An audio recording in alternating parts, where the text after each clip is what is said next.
John Appiah, thank you for talking to Joy News. It's such a pleasure to be talking to you as Head of Mission for the Commonwealth Enterprise and Investment Council. But that will be a surprise to many, those who particularly know how you're a man of many hats, if I should describe you as such, moving from creative arts into what many would say investment promotion now.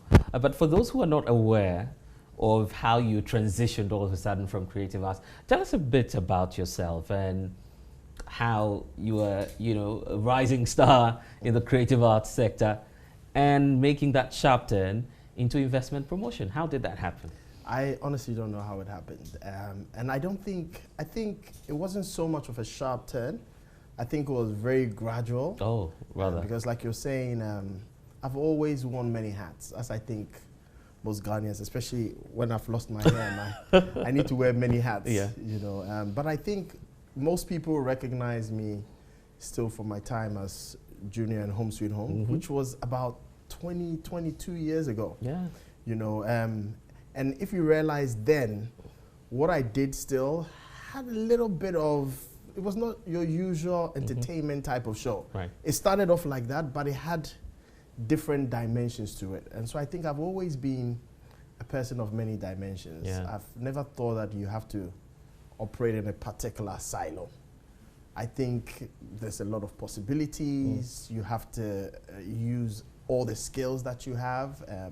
And that's what I try to do on a daily basis, whether I'm doing tech or I'm writing or I'm doing diplomatic work or investment promotion work. I'm just using the skills that I've gained across board. I'm interested in that story a bit more before we talk about serious stuff. I want us to do what is equally serious, because many have this whole prejudice around creative arts that people from that sector don't really contribute anything to the economy. They're not as productive as the perception used to be. Looking back 22 plus years back and looking at what Home Sweet Home used to be for you, would you say that it's been impactful and perhaps is spurring you on to growth as we see today? It has been a life-changing experience for me, because I think from my time on TV, I learned so much. And yes, the creative arts is not given the respect that it should be. And I worked with some of the greatest actors like Kofi Bakna, of blessed memory, Kojo Datsun, phenomenal actors, Samajete Fio. We've had phenomenal actors who, unfortunately, they've been born in a continent or in a country where we didn't have the right structures in place to support them. In the 60s and 70s, we had a lot of structures, where we had Ghana Films. You had a lot of structures that could help make real stars and let them be able to earn a living out of what they were doing. But the lack of respect for the sector has been to do with the fact that it seems like a hobby for most people. If people were well paid, like you have in Hollywood, where they have their own place called Hollywood and they earn lots of money and they have their own private checks, etc., I think it would have brought more respect. So I'm hoping that over the next few years, we'll have the right policies in place that will help to support the creative arts, whether you're talking of music, you're talking of film or theater. The talent there is boundless. And it's a hat that I wear with pride still. And I'm looking forward to do something within that space to help young filmmakers, young singers, young creatives to realize that what they have is as important as STEM and science, etc. I have a funny story. When my brother and I, my brother Emmanuel is a filmmaker. He co-created Taxi Driver with John Kay, as well as Home Sweet Home, and many other shows. Run Baby Run, he was behind it. But I remember my brother and I always won the artsy English type of prizes, which wasn't something that was celebrated. They always wanted you to come back with math prize or chemistry prize or biology prize. But in the West, it's the opposite. The people who are actually making the most or turning the world around are those who are coming from the arts, the creative side. So I think it's about time we started thinking about what we force our children to do or the importance that we place on particular subjects because the world is changing. Would you say that the Ghanaian movie industry is dead? Yes. Totally. Yeah. I don't remember the last time, I watched a Ghanaian movie, if I'm being very honest. And I think our cinema going culture is pretty dead, right. So it is dead. But I think there's a lot of changes happening across board. I don't think it's only for Ghana. I think for Nigeria and for other places, they're less dead, right. but they're still on a bit of a decline as opposed to how it was. Yeah, but Nollywood is doing quite well, isn't it? Relatively well. Yeah, to our sector. Do you feel they've been a drain on perhaps the talent we had, paying and enticing more of our creatives to move into their space and ending up crippling the Ghanaian movie industry? No. I think Ghana's problems are to be owned by Ghana itself. Nigeria has a lot of benefits. They have a larger market, larger population. Right. They also understand the idea of show business. And a lot of the time, many people just understand the show part of it. Yeah. But there's a business side to it. You have Nigerian industrialists who might put millions of dollars into a particular film because they believe in the sector. Right. So I think that is the difference. There's from an economies of scale perspective, it's easier for them to do well. You do a movie back in the days, 1 million people watch it in Nigeria. If each person is charging the equivalent of $1, that's $1 million. Right. So in terms of numbers, it's a numbers game. So I don't think they've siphoned our talent or cannibalized our talent or anything of that sort. It's an opportunity for us to actually see how we can collaborate with our brothers in Nigeria. I know occasionally we beat them in football, etc. Now. Jollof rice is better than theirs as well. But I believe in cooperation. I believe in partnership. And I think it's for us to see how we can work with them, both in terms of Afro beats, in terms of music, etc. Let's see how we can work with them to better our and industry. Probably because the sector has not been as rewarding, isn't it? Look at the story of some of your colleagues and how they ended up, people had to do fundraisers for them on their sick bed. Very touching stories about the tragic end of people who used to entertain us and to impact many lives across the country. Do you feel that we need a new paradigm in terms of legal framework, laws that will protect the creative? Definitely. Laws, policies, they say when a fish rots, it starts from the head, right? And in the same way, when something does well, it starts from the top. And I think right policy is good because right policy is able to build the structures that actually make these institutions more effective. If more money is pumped into it, and I'm hoping this government will pump more money into the creative arts, I think we're going to be seeing something in the next 5-10 years. You look at Jamaica, for instance. When you think of the greatest athletes nowadays, from Usain Bolt to the rest of them, Jamaica. Why? Because they invested in the talent. It wasn't something that happened overnight that was a miracle. You have to be intentional about it. And I think it starts from the top. It starts from the policy side to be able to build the right structures that support the creatives in this country. Right. I want us now to talk about the turning point for you.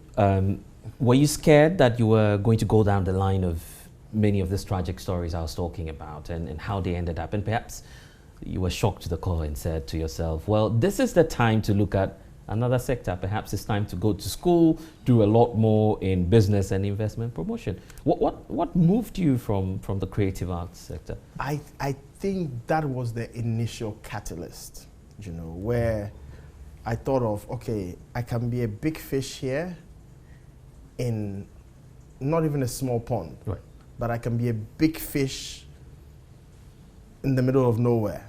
What happens after? And the whole thing about mentorship and role modeling is very important because, yes, I wanted to see people who had made it. If maybe the people I knew around who were my mentors, I'd seen some of them break out into Hollywood or someone had won an Oscar or something of that sort, I would have thought it was possible. Yeah. So in the back of my mind, although I've never really thought about it, I think that probably that was the catalyst. That was the turning point that made me realize that, okay, what am I doing with my life?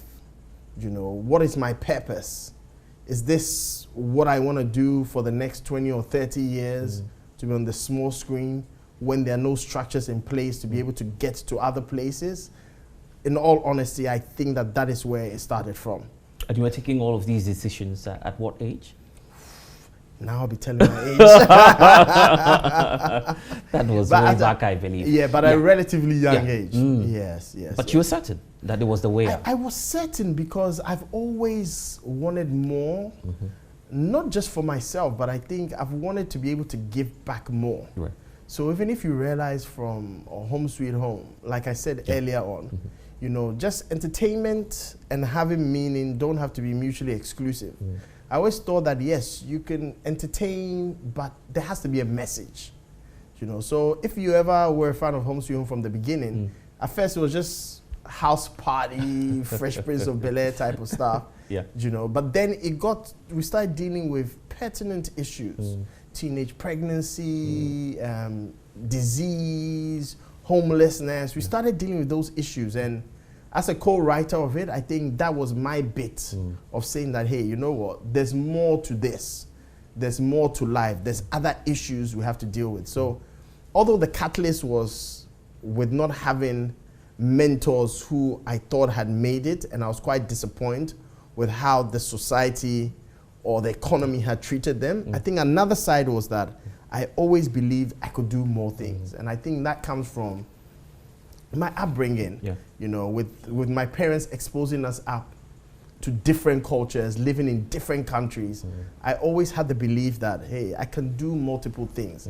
I can do all things. You know, anything I put my mind to, I can do it. So why not? I want to go back one more time and speak about Home Sweet Home, because you love that movie yourself, and watching yourself back. Well, what's been your fondest memory and those you remember on set working with, and any interesting story perhaps? Interesting stories to be off camera probably. But my fondest moments, I loved working with Kojo Datsun, Rama Brew, my little sister in it, Nina, Gaida, Osophagus, Papani. I mean, the number of actors that Majid, you know, number of actors I worked with was amazing. And I think every day was fun on set. You know, it reminded me of that thing where they said, do a job you love and you never work a day in your life. It honestly didn't feel like a job, although it was. It didn't feel like a job. Every day you were yearning to go to act and to perform. And it was a beauty seeing it on Friday when you're out and you can see yourself on screen. And everyone is talking about it. Everyone is talking about it, and you know that, oh, I remember I wrote this episode just 2 weeks ago, you know. But if I say the most memorable time, the most memorable time was an episode where my father and I, Kojo Datsun, I'd been very naughty at home. And my father had come and read Bible verses and detained me at home, etc. But that night, when he showed, about 2 hours later, him and I were at the nightclub. And doing your own thing. Oh, dancing and boogieing on the stage. And I mean, the people who had watched it were like, and you win now on the panel, or you had the Bible faces here, you know, because like in real life, we were friends. You know, we were both adults. He's someone I respected, but we're both adults. So after we finished shooting and I'm acting like Junior and the little boy, because I was a bit older than the character I was playing, we go out and we have a drink and we chill. So I think people were not being able to understand the dynamics, you know. And I thought that was quite beautiful. Good old memories there. But if you look at the landscape now, any promising faces, people that are doing quite great for you, and you feel? Yeah, I think, with us going back to the fact that the movie industry is quite dead, I honestly, I am not confident with the new faces. I know a lot of the faces who were there when I was there, and moving on, like you, Jackie Pia is still doing good movies, Yvonne Nelson is doing good stuff, Nadia Buhari, you have for the guys, Majid, Prince David Osei. I haven't seen Van Vicker around a bit. James Gardner, I think, is doing quite good work as well. And who else? Have I missed anyone out? Well, but I think these Yvonne are all people Okoro, I think is doing, so they're still around. But like I always say, how long did it take for Messi to win a World Cup? You know, because it's not about having a star performance, because a lot of these people that I've mentioned, they've done terrific work over 15 or 20 years, and it's not an easy feat. Right. But you need an industry that will grow for people who have talent to be able to shine. You can't just have people who have talent with an industry that's on life support to make them shine. They need a full industry, policies in place, money put behind projects at the institutional level for them to be successful. And I'll summarize that into one word: investment. And then that's where you find yourself now, you know, at the Commonwealth Enterprise and Investment Council. Give us a sense of what, you know, this enterprise is about, because many just know about the Commonwealth, but not the agency I'm talking about now. Yes. So, you know, the first time when I came to Ghana and I was working for the Commonwealth office, as soon as I say Commonwealth, people thought I was talking of the Vandals, Legal, you know, because I think the Commonwealth for a very long time had not done many things for many people. So many people didn't have a lot to say about the Commonwealth. Bar the Commonwealth Games, Commonwealth scholarships. What else does the Commonwealth do? You know, I was with the Minister of Defense today for Commonwealth Day, and he spoke about capacity building that the Commonwealth has been doing. My dad worked for the Secretariat about 40 years ago, 40 or 50 years ago. So I know all the trips he was taking in terms of building capacity in education, in science and technology, in health, etc. The Commonwealth has been silent, working behind the scenes, but a lot of people don't see it. For me, what it represents is the convening power. You know, you think of the Commonwealth, it's like the UN. It has a lot of social and political power where it's able to connect people. What my organization does is that it's the business arm of that convening power. Right. So all 56 heads of government, then it was about 52 heads of government when it was formed, came together and said, hey, you know what? We have all this power in our social and our political networks, but what are we using it for? Business drives the economy. So whilst you're doing all these symposiums and doing all this politicking, why are we not helping the businesses on ground to interact? They say your network is your net worth. So now let's turn those Commonwealth networks into various networks or net worths. You know, you have the Dangotes who are part of our group. You have Alakija, who's part of our group. You have Jim Ovia, who's part of our group. This is only in Nigeria. You have HSBC, you have British Petroleum, you have City of London. What our group represents is the business arm of the Commonwealth Secretariat, where our objective is promote trade and investment, give companies in Ghana export markets to be able to export to, give them partnerships with companies who are doing something similar to what they are doing to be able to grow their business so that now they can export stuff out. That is our objective, to grow the business space. Today you're an SME, you started business. We want to see you in 5 or 10 years time that you be a Dangote. You know, Obasanjo, when he said that his biggest regret was that he did not create more billionaires. That will be our greatest regret in 10 or 15 years if we've not been able to create billionaires. And that's why I'm excited about the 73rd Commonwealth Day celebration, Together We Thrive. That's the focus of the entire community. But are we really thriving together? We are not. And that's why the message is that thriving together. Because I think if we were really thriving together, it would not have been a theme. What you have in the Commonwealth is that you have very small nations and you have larger nations. You have GDPs which are very low and high GDPs from Canada, Australia, India, Singapore, UK.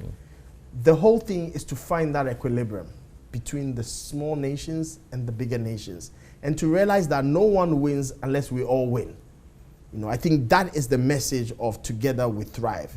It's not that in silo we thrive, because you know, there's a saying that unse unia bojishia fansu to dear home, right?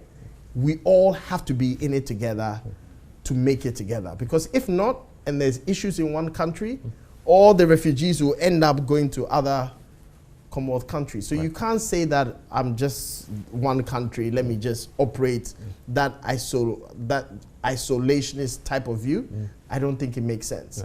And the Commonwealth is the opposite of that. It's on seeing what do we have in common, the name. What wealth do we have in common that we can use to better all ourselves? But the divide is still there, isn't it? And just as you're pointing out, you know, the global north countries in the Commonwealth appear to be doing well as compared to, let's just take West Africa, for example, because you have oversight not just over Ghana, but a number of some other West African countries, Sierra Leone, Liberia, I believe. Gambia. Yes. Right.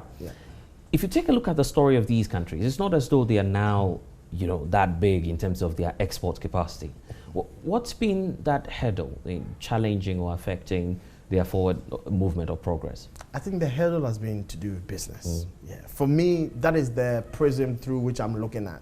In the past, we were thinking a lot about aid, but I think we've gotten to the point where we realize that aid itself does not help. Aid creates a certain dependency. What we want is business. I want a company in Gambia that exports cashews to be able to export cashews to Waitrose or to Sainsbury's, to have a different and additional export market. Yes, we'll consume in Ghana, but that company is exporting more out. When it exports more out, it pays more tax in Ghana. It creates employment, it creates more jobs. That's what we want to see. But it's not happening, and it's not been happening as fast as we would want to. There are people who point out the external factors, but there's also the prevailing condition across West Africa. And constitutional changes in government has been very predominant in the last few years. How are these, you know, shocks affecting, you know, investor confidence across West Africa? I think investor confidence has been very down, especially when people are investing in foreign currency and they're not even being able to take out their money in some countries. So investor confidence has gone down dramatically, but it's up to us to build that confidence by having projects that are ready to be financed as well. You know, a lot of the time there's a lot of talk where you have all these road shows, etc. But the investors come, and I've had personal experience of that. The investors come and the project there is not ready. You know, you have to put some skin in the game. You can't come and say, okay, you know what, I have this great idea, this great concept of building this real estate in Pram, etc. No. Have you bought the land? Show me the land. Show me the drawings you have. Show me the markets that you have. Who are the markets who are going to buy this? Is there any scientific study that has been done on the fact that they can afford it? Who's your target audience? You know, a lot of our projects are not deal ready. You know, they're just ideas, and that honestly puts away a lot of investors. If that's the gap, how are you bridging it as the Commonwealth Enterprise and Investment Council? Because you've been doing quite a lot of work and also supporting the youthful population to build their capacity. What practically have you been doing over the years to change this narrative? So I think over the years, what we've been doing is finding ways to help businesses to partner. Like I've always said, if you're not at the table, you're on the menu. A lot of the time, African businesses and businessmen and women have been on the menu. They're being eaten up. What we're doing is bringing them to the table and finding out how to partner with likewise organizations to be able to open up the market. In the same way, last week, I believe you interviewed the CEO for the Enterprise Investment Council, who came to Ghana. We had an amazing conversation with President Mahama. And I think that is where it starts as well. You know, we deal with government to business, government to government, business to business. We have to prepare the space and the atmosphere for these businesses to thrive. So yes, to get businesses deal ready, to be able to sell the ideas, we are bringing in a lot of different institutions that help them get to that point. And it's about partnering, and I think over the next few months, you're going to see more conferences around that area of being able to help businesses, SMEs, and other businesses to be ready for investment. And 2025 is the year that we're really looking at. Ghana is in a political transition. You were just talking about, you know, interactions with the president. How ready do you see the country in terms of, you know, allowing itself to open up for more investments? from across the Commonwealth? You know what? It always starts in the head. Right. Yeah. And I think the most important hurdle is that mindset. Right. And with our conversations with President Mahama, when we spoke about what we are doing or what we have done, and we gave him some practical examples of what we have done to open up businesses to other, he said, this is music to my ears. Right. I quote him. You know, I think the political will is where it starts from. And from that, you're able to really diffuse everything downwards. So I'm very excited about the 24-hour economy. Right. I think it can be a game changer. I think we all need to put our hands on deck and ensure that it's just not a talk shop. You know, because you can, they said the road to hell is paved with good intentions. Good intentions can sometimes end you up in hell. Just in the same way, bad intentions can sometimes end in good ways, you know, but we have to be intentional about what we do.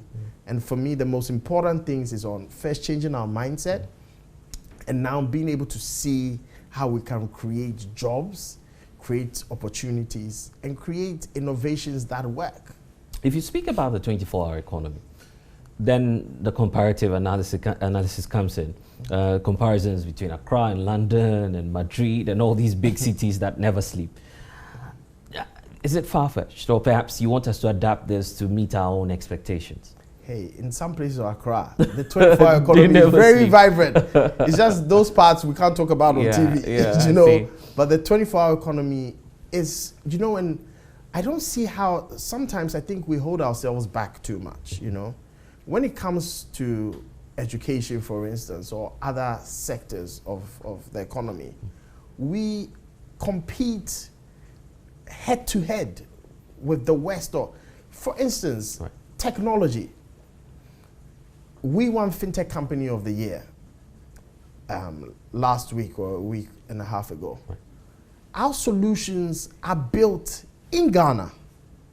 They're built by your younger brothers and my younger brothers.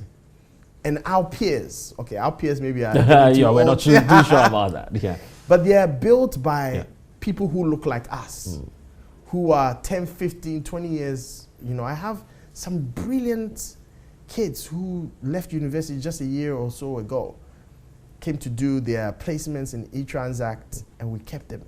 Amazing. What they're building is world class. They have the same brains that their counterparts in Harvard or in Oxford or wherever have. We have it here. We don't need to buy software from India or Vietnam or China. For us, by us, we build it here. You know, and if I had an opportunity to speak on stage at the FinTech Awards, I'll say that that's what differentiates us from a lot of other companies. It's easier to buy it, but create it yourself. That's what we need to do. And in fact, that's been a unique selling point for eTransact, and you have done well. Congratulations would be in order at this point for being, you know, that unique company, indigenous, I believe. But it also feeds into Ghana's attempt to be a more digitized society. Why do you feel that's off to a slow start? We've seen the political rhetoric around it. We've started something, except to say that it's not a quick start, is it? Well, before I go into detail about eTransact, I want to give thanks to the founder of eTransact. His name is Dr. Valentine Obi. He's the godfather of FinTech. A lot of time we talk about Elon Musk and Bill Gates, etc. The unsung heroes. But we don't talk of our own. And he conceived the idea of eTransact about 25, 30 years ago on a bridge in Nigeria. You know, so I want to give thanks to him. He's part of my story in the FinTech or in the technology space. And I think he's one of those people, and there's many like him who are unsung heroes that we need to give thanks to. It's been off to a slow start because a lot starts from the mindset. And I think what I've said consistently is, on one end of the spectrum, you have the mindset. On the other end of the spectrum, you have policy. Policy is good. Bank of Ghana has done amazing work in terms of setting up a FinTech office headed by a very brilliant young guy, our age mate, Kwame Opon, very brilliant. He understands the market. He understands the policy.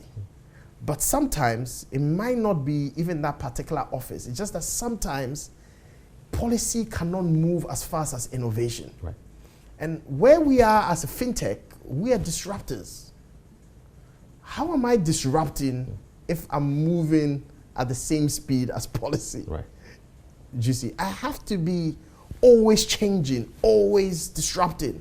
They say you can never stand in the same river twice. Right. The water is always moving. The fish that are dead are those who swim with the current. If you're a fish and you're alive, you swim against the current. Right.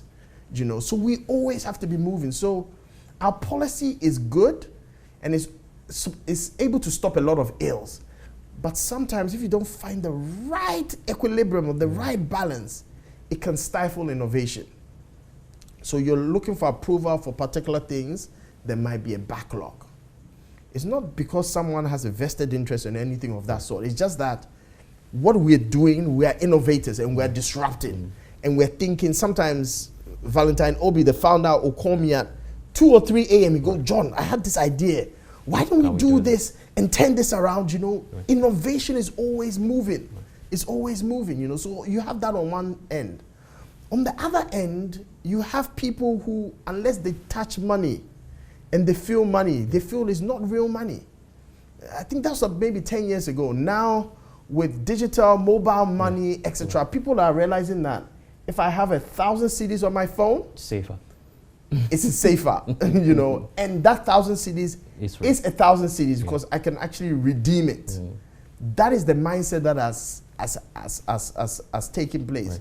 When Valentine first talked about mobile money about 25 years ago, he was in Kano with all these old people who used to bring cash all the way to Abuja or to Lagos to come and buy products and take back.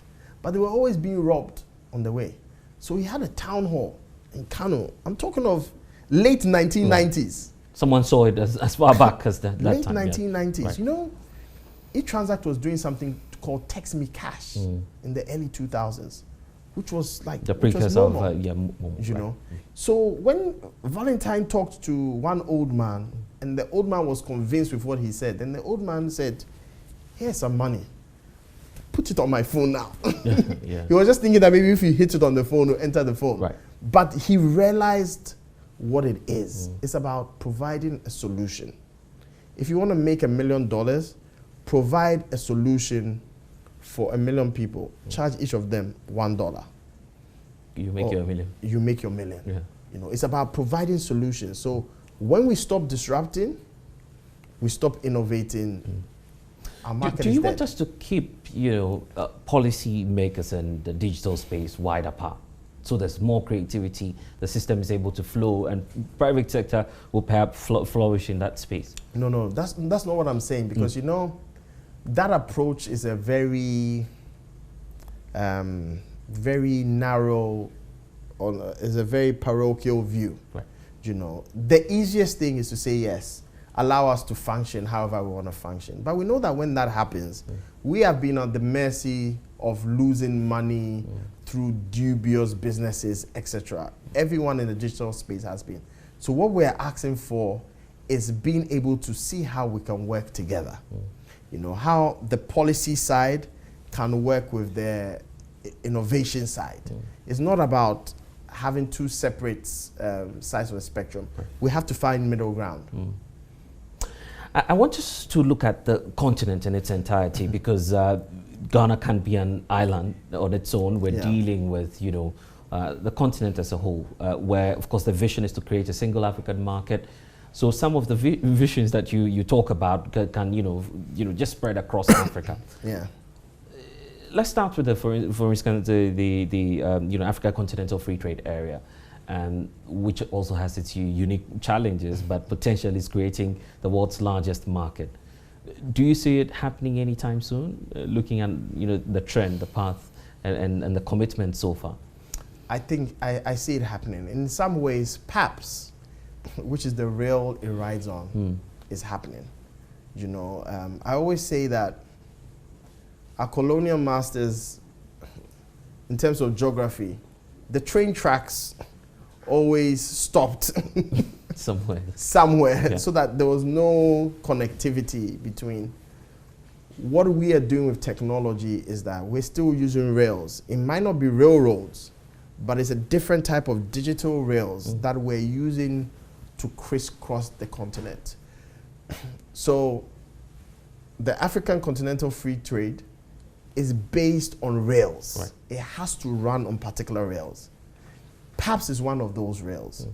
And PAPS is already starting to work. We're being able to send money across board so that if I'm in Ghana and I want to buy something in Nigeria, I don't have to now convert cedi to dollar to naira. You know, that loses about, I think the number is like 5 billion or so a year. I'm dealing from my central bank to your central bank. So I think we're seeing the beginning of the end of what we've usually seen. We're seeing the beginning of there being, once you build the rails, the cars and the trains will pass on it. Only in eight African countries so far. 8 African countries, but you see, everything, a bit of bread starts with a little bit of yeast, right? Yeah, let those 8 African countries start trading among themselves. Let's start seeing the change in their GDP, and no one will tell the other countries to join. Commonwealth has 56 countries now. It started off from the British Empire, colonies of the British Empire. The newest additions, Gabon and Togo, French speaking, they were not part of the British Empire. Why are they joining? Why did Rwanda join? Why did Gabon join? Why did Togo join? They saw something.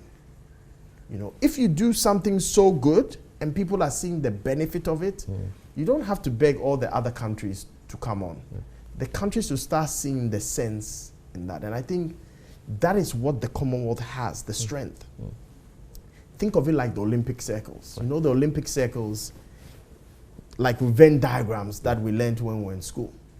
Through the Commonwealth, you can access so many different blocks. So through the Commonwealth, you can access the Africa Free Trade Area. GDP of, I don't know how much, but in the hundreds of billions. The ASEAN countries, you can go through Singapore and the other ASEAN countries in the Commonwealth. I think it's 3.6 trillion US dollars, that market. The ACP countries, African countries, Caribbean countries, Pacific countries, about 2 trillion US dollars. Go through Malta or other European countries within the Commonwealth. You can access the EU market, 30 trillion US dollars. So from one single institution or organization, you're able to enter so many different countries. What we should be working on is some type of a charter that ensures that we're able to trade with each other, not only in the African Continental Free Trade Area. We have 24, I believe, countries within Africa that are in the Commonwealth. Let's extend it. Let's extend it. Let's open up visas.